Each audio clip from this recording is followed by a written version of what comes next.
ओम शांति। आज शिव बाबा हमें सुख और शांति का वर्षा दे रहे हैं। शिव बाबा हमें 21 जन्मों के लिए वर्षा देने आए हैं। लेकिन बाबा कहते जो बाप नॉलेज देते हैं उनको पूरा अटेंशन देकर पढ़ना है। जो बाबा ने हमें ज्ञान का तीसरा नेत्र दिया है, माना जो आदि मध्य अंत की पूरी नॉलेज बाबा देते हैं उसको पूरा धारण करना है और औरों को आगे बाबा कहते परिचय देते चलना है। क्योंकि रावण के श्राप से बचने के लिए एक बाबा की याद में ही रहेंगे, तभी इससे बच सकेंगे। क्योंकि विकारों, बाबा कहते ना, विकारों का दान दोगे तो तभी आप आगे पावन बन सकेंगे। कहते हैं ना, दे दान तो छूटे ग्रहण। तो दान किस चीजों का? जो विकार, जो हमारे अंदर 5 विकार स्त्री के और 5 विकार पुरुष के जो अंदर भरे पड़े हैं, उनको बाबा कहते आपने मुझे देना है और आप पावन बनो। बाबा कहते सरल याद के लिए सरलता का गुण धारण करो। बिल्कुल संस्कारों में भी आपने सरल हो जाना है।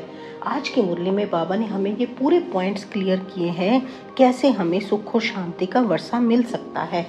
आज 5 मई 2026 की साकार मुरली का सार है। बाबा कहते मीठे बच्चे, सुख शांति का वरदान एक बाप से ही मिलता है, कोई देहधारी से नहीं। बाबा आए हैं तुम्हें मुक्ति, जीवन मुक्ति की राह दिखाने। प्रश्न है, बाप के साथ जाने और सतयुग आदि में आने का पुरुषार्थ क्या है? उत्तर है, बाप के साथ जाना है तो पूरा पवित्र बनना है। सतयुग आदि में आने के लिए और संग बुद्धि योग तोड़ एक बाप की याद में रहना है। आत्म अभिमानी जरूर बनना है। एक बाप की मत पर चलेंगे तो ऊंच पद का अधिकार मिल जाएगा। गीत है, नयनहीन को राह दिखाओ प्रभु। ओम शांति। ओम शांति मीठे बाबा। बाबा कहते ये गीत किसने गाया? बच्चों ने, क्योंकि बाप तो एक ही है, उसको ही रचयिता कहा जाता है। रचना रचयिता को पुकारती है। रचना मना हम सभी बच्चे रचयिता बाबा को ही तो पुकारते हैं ना। बाबा ने समझाया है भक्ति मार्ग में तो तुमको 2 बाप हैं, एक लौकिक, दूसरा है पारलौकिक। अभी आत्माओं का बाप एक ही है। एक बाप होने से सभी आत्माएं अपने को ब्रदर्स कहते हैं। उस बाप को पुकारते हैं, ओ गॉड फादर, ओ परम पिता, रहम करो, क्षमा करो। भक्तों का रक्षक एक भगवान ही है। पहले पहले तो ये समझाना चाहिए कि हमको 2 बाप हैं। अब पारलौकिक बाप तो सभी का एक है, बाकी लौकिक बाप हर एक का अलग अलग है। अब लौकिक बाप बड़ा व पारलौकिक बाप बड़ा। बाबा कहते पूछना चाहिए, अब लौकिक बाप बड़ा व पारलौकिक बाप बड़ा। लौकिक बाप को तो कभी भगवान व परमपिता नहीं कहेंगे। आत्मा का बाप एक ही परमपिता परमात्मा है। आत्मा का नाम कभी बदलता नहीं है, शरीर का नाम बदलता है। आत्मा भिन्न भिन्न शरीर पाठ बजाती है, अर्थात पुनर्जन्म लेती है। आखिर भी कितने जन्म मिलते हैं ये भी बाबा कहते किसी को पता नहीं है। सो बाप ही आकर समझाते हैं, बच्चे तुमने अपने जन्मों को नहीं जानते हो। बाप आते ही भारत में है, उनका नाम शिव है। समझते भी हैं शिव परमात्मा है। शिव जयंती व शिवरात्रि भी मनाते हैं। वे निराकार है, जैसे आत्मा भी निराकार है। निराकार से साकार में आते हैं पाठ बजाने। अब निराकार शिव तो शरीर बिगर पाठ बजा ना सके। मनुष्य इन बातों को कुछ भी नहीं समझते, नयनहीन है ना। ये शरीर के 2 नेत्र तो सबको हैं, तीसरा ज्ञान का नेत्र आत्मा को नहीं है, जिसको दिव्य चक्षु भी कहते हैं। आत्मा अपने बाप को भूल गई है, इसलिए पुकारते हैं नयनहीन को राह बताओ। कहाँ की राह? शांति धाम और सुख धाम की। कहाँ की राह? शांति धाम और सुख धाम की। सर्व का सदगति दाता सतगुरु एक ही है। मनुष्य का गुरु बन सदगति दे नहीं सकता। न खुद सदगति पाते हैं, न औरों को दे सकते हैं। एक बाप ही सर्व को सदगति देते हैं। उस अलफ बाप को ही याद करना है। बाप समझाते हैं, कोई भी मनुष्य मात्र मुक्ति, जीवन मुक्ति, शांति और सुख सदा काल के लिए दे नहीं सकते। सुख शांति का वरदान तो एक बाप ही दे सकते हैं, मनुष्य को नहीं दे सकते। भारतवासी सतो प्रधान थे तो सतयुगी स्वर्गवासी थे। आत्मा पवित्र थी, भारत को स्वर्ग कहा जाता है, जबकि आत्माएं पवित्र सतो प्रधान थी। तुम जानते हो, बरोबर आज से 5000 वर्ष पहले भारत स्वर्ग सतो प्रधान था। इन लक्ष्मी नारायण का राज्य था। अभी कलयुग का भी अंत है, इसको नर्क कहा जाता है, क्योंकि बाबा कहते हैं अभी तो कलयुग का अंत है ना, इसको तो नर्क कहा जाता है। यही भारत स्वर्ग था तो बहुत धनवान था, हीरे ज्वारों के महल थे। बाप बच्चों को याद दिलाते हैं, सतयुग आदि में इन लक्ष्मी नारायण की राजधानी थी, उसको स्वर्ग वैकुंठ कहा जाता है। अभी तो स्वर्ग है नहीं, ये बाप समझाते हैं। बाबा भारत में ही आते हैं, निराकार शिव की जयंती भी मनाते हैं, परंतु वे क्या करते हैं ये कोई नहीं जानते। हम आत्माओं का बाप शिव है, उनकी हम जयंती मनाते हैं, बाप की बायोग्राफी को भी नहीं जानते। बाबा कहते बाप की बायोग्राफी को भी नहीं जानते। गाया भी जाता है, दुख में सिमरन सब करे, सुख में करे न कोई। पुकारते हैं, ओ गॉड फादर रहम करो। हम बहुत दुखी हैं क्योंकि ये रावण राज्य है, वर्ष वर्ष रावण को जलाते हैं ना, परंतु ये किसको पता नहीं कि 10 शीश वाला रावण क्या चीज है। हम उनको जलाते क्यों हैं?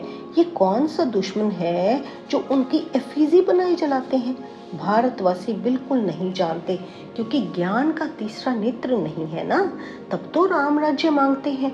5 विकार स्त्री में, 5 विकार पुरुष में है, इसलिए उनको रावण संप्रदाय कहा जाता है। ये रावण 5 विकार ही बड़े से बड़ा दुश्मन है, जिसका एफिजी बनाए चलाते हैं। ये जो विकार है ना, यही तो बड़ा दुश्मन है, यही रावण है, इसी की एफिजी बनाए जलाते हैं। लेकिन किसी को इस चीज का पता नहीं है। भारतवासियों को ये पता नहीं पड़ता कि रावण है कौन, किसको जलाते हैं। ये रावण राज्य कब से शुरू हुआ ये भी किसको पता नहीं है, क्योंकि हर वर्ष उसको बड़े ते बड़ा करते जाते हैं, साइज में कुछ बड़ा कर देते हैं और जला देते हैं। तो इसका मतलब क्या कि विकार ही तो बढ़ते जा रहे हैं ना, तो उसकी एफिजी जलाते हैं। किसी को ऐसा इस चीज के बारे में पता नहीं है। बाबा पूरा इस पॉइंट को क्लियर करते हैं। ये रावण राज्य कब से शुरू हुआ ये किसको भी पता नहीं है। बाप समझाते हैं, राम राज्य सतयुग त्रेता, रावण राज्य द्वापर कलयुग। सतयुग में इन लक्ष्मी नारायण का राज्य था। इन्हों को ये राज्य कहाँ से कैसे मिला ये कोई नहीं जानते। ये समझने की बातें हैं, इसमें अटेंशन देना पड़ता है। मोस्ट बिलव्ड बाप है, तब तो उनको भक्ति मार्ग में भी पुकारते हैं। भारत में जब इन्हों का मन लक्ष्मी नारायण का राज्य था तो दुख का नाम नहीं था। अभी दुख धाम है, कितने अनेक धर्म है। सतयुग में एक धर्म था, इतनी सब आत्माएं कहाँ चली जाएंगी किसको पता नहीं है, क्योंकि नयनहीन है ना। शास्त्रों में ज्ञान का तीसरा नेत्र किसको नहीं मिलता है। ज्ञान नेत्र ज्ञान सागर परम पिता परमात्मा ही देते हैं। आत्मा को तीसरा नेत्र मिलता है। आत्मा भूल गई है कि हमने ही ये 84 कितने जन्म लिए हैं। सतयुग में जो देवी देवता का राज्य था वह कहाँ गया। गाते भी हैं, मनुष्य 84 जन्म लेते हैं, 84 का चक्र कहते हैं, परंतु कौन सी आत्मा 84 जन्म लेती है। जो पहले भारत में आते हैं वह थे देवी देवता, फिर 84 जन्म भोग अंत में पतित बन जाते हैं। गाते भी हैं, पतित पावन तो सिद्ध करते हैं हम पतित हैं, इसलिए पुकारते हैं, हे पतित पावन हमें पावन बनाने आओ। जो खुद ही पतित हैं वे फिर औरों को पावन कैसे बनाएंगे। बाप समझाते हैं, आधा कल्प भक्ति मार्ग में रावण राज्य 5 विकार होने कारण भारत ने इतना दुख को पाया है। 84 जन्म तो लेते हैं, उनका भी हिसाब समझना चाहिए। बाबा कहते हैं उनका हिसाब भी खुद समझना चाहिए और आगे समझाना चाहिए। पहले पहले सतयुग में सतो प्रधान, फिर त्रेता में है सतो, आत्मा में खाद पड़ती है। बाप आते ही हैं भारत में, शिव जयंती है ना, और सभी आत्माएं तो गर्भ में जन्म लेती हैं। बाप कहते हैं मैं साधारण बूढ़े तन में प्रवेश करता हूँ, जिनका ये बहुत जन्मों के अंत का जन्म है। ये समझानी कोई एक को नहीं दी जाती, ये गीता पाठशाला है। मनुष्य को देवता बनाने के लिए ये राजयोग सिखाया जाता है। तुम यहाँ आए हो स्वर्ग की बादशाही प्राप्त करने, जो बाप ही दे सकते हैं। गीता पढ़ने से कोई राजा बनते नहीं और ही रंक बनते जाते हैं। तो बाप गीता का ज्ञान सुनाए राजा बनाते हैं और द्वारा गीता सुनने से रंक बन गए हैं। भारत में जब इन लक्ष्मी नारायण का राज्य था तो प्योरिटी, पीस, प्रोस्पेरिटी थी। पवित्र गृहस्थ आश्रम था, वहां हिंसा का नाम नहीं था। फिर द्वापर से लेकर हिंसा शुरू हुई। काम कटारी चलाते चलाते तुम्हारी ये हालत आकर हुई है। सतयुग में 100% सॉल्वेंट थे। ये राज कोई भी मनुष्य अथवा साधु संत आदि नहीं जानते। बाप जो ज्ञान का सागर पतित पावन है, वही आकर सतो प्रधान बनने की युक्ति बताते हैं। रावण की मत पर मनुष्य का देखो क्या हाल हो गया है। राजे लोग भी हैं, वह जो पवित्र राजाएं होकर गए हैं, उन्हों के चरणों में जाकर पड़ते हैं और महिमा गाते हैं। आप सर्वगुण संपन्न, हम नीच पापी हैं, हमारे में कोई गुण नहीं है। फिर कहते हैं आपे ही तरस परोई, हमको आकर मंदिर लायक बनाओ। किसकी भी समझ में नहीं आता कि बाप कैसे आकर फिर से देवी देवता धर्म की स्थापना कराते हैं। अब तुम समझते हो, हम सो देवी देवता धर्म के थे, हम सो क्षत्रिय वैश्य शूद्र बने, इतने जन्म लिए, अब 84 जन्म पूरे हुए हैं। फिर दुनिया का चक्र फिरना चाहिए, इसलिए फिर तुमको पावन यहाँ बनना है। पतित तो सुख धाम शांति धाम में नहीं जा सकते। बाबा कहते पतित तो कोई भी सुख धाम शांति धाम में नहीं जा सकते। बाप समझाते हैं तुम जो सतो प्रधान थे वह तमो प्रधान बने हो। गोल्डन एज से फिर आयरन एज में आए हो, फिर गोल्डन एज बनना है। तुम तब मुक्तिधाम सुखधाम में जा सकेंगे। भारत सुखधाम था, अब दुखधाम है। गीत में भी सुना, हम नयनहीन को राह बताओ, हम अपने शांति धाम में कैसे जाएं। वे लोग तो कह देते परमात्मा सर्वव्यापी है, फलाना अवतार है, परशुराम अवतार है। अब बाप परशुराम बन किसको मारते होंगे क्या? हो नहीं सकता। बाप समझाते हैं तुमने इस चक्कर में कैसे 84 जन्म लिए। अब मुझ अल्फ को याद करो। हे आत्माएं, देही अभिमानी बनो। देह अभिमानी बन तुम बिल्कुल ही दुखी कंगाल नरकवासी बन पड़े हो। माना जब देह अभिमान आता है तो बिल्कुल दुखी कंगाल और नरकवासी बन जाते हैं। बाबा कहते अभी देही अभिमानी बनो, तभी स्वर्ग लायक बन सकेंगे, स्वर्गवासी बन सकेंगे। आगे बाबा कहते हैं अगर स्वर्गवासी बनना है तो आत्म अभिमानी जरूर बनना है। आत्मा ही एक शरीर छोड़ दूसरा लेती है। अब 84 जन्म पूरे हुए हैं, फिर सतयुग आदि में जाना है। अब मुझे याद करो और संग बुद्धि योग तोड़ो। रहो भलग्रस्त व्यवहार में, अपने को आत्मा निश्चय करो। आत्मा एक शरीर छोड़ दूसरा लेती है। अब देही अभिमानी बनना है। मुझे याद करो तो खाद सब जल जाएगी, तुम पवित्र बन जाएंगे। फिर मैं सब बच्चों को ले जाऊंगा।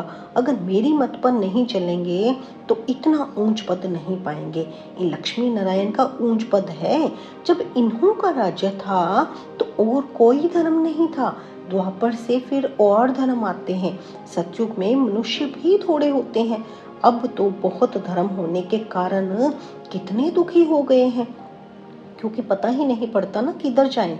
कोई सल्यूशन ही नहीं मिलता। कोई प्रॉब्लम आती है तो कभी किधर भागते हैं। तो बाबा कहते हैं अब इतने दुखी हो चुके हैं, पता ही नहीं पड़ता।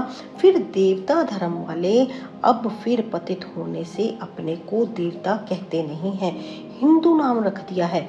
बाप समझाते हैं तुम जब लायक देवी देवता थे तब सारे विश्व पर राज्य था, सभी सुखी थे।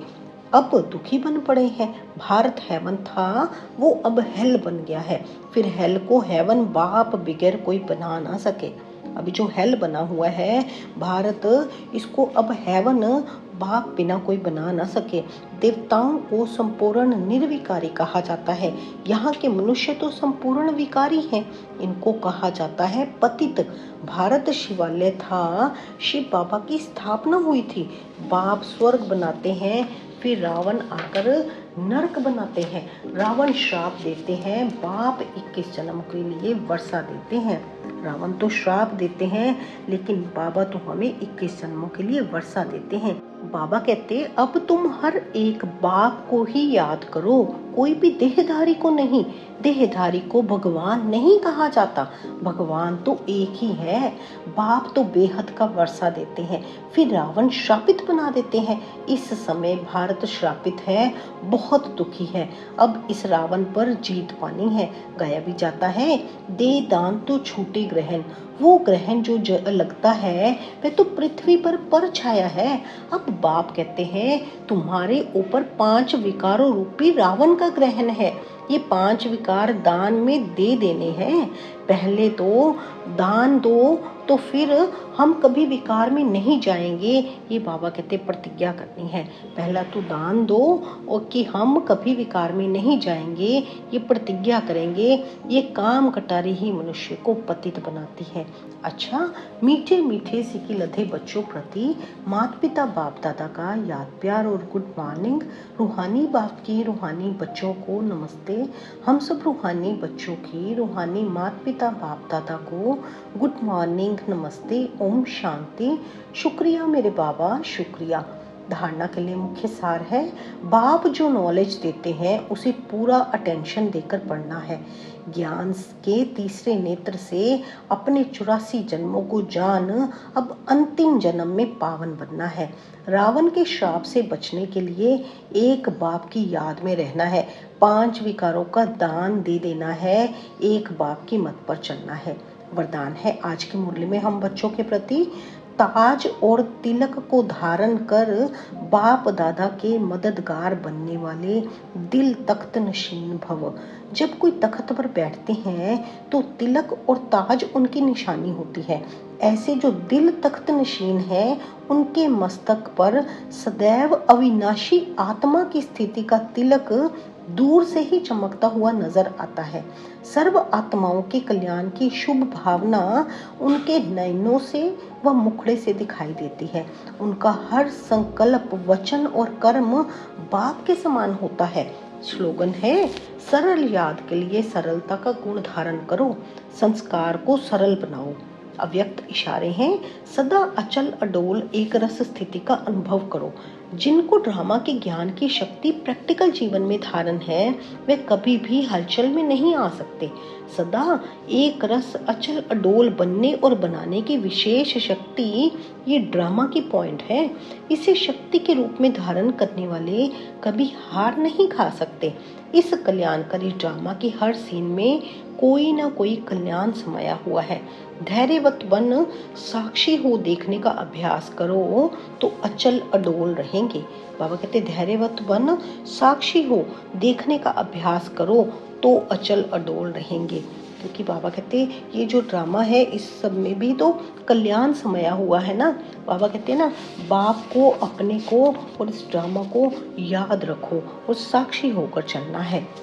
बाबा की श्रीमत पर चलना है। जैसे जैसे बाबा हमें पूरी श्रीमत दे रहे हैं उसका पालन करते चलेंगे तो बाबा कहते हैं सरलता का गुण धारण करना है। संस्कारों को सरल बनाएंगे तो बाबा की याद में सरलता से टिक पाएंगे। अच्छा जी, शुक्रिया मेरे बाबा, शुक्रिया। ओम शांति, ओम शांति।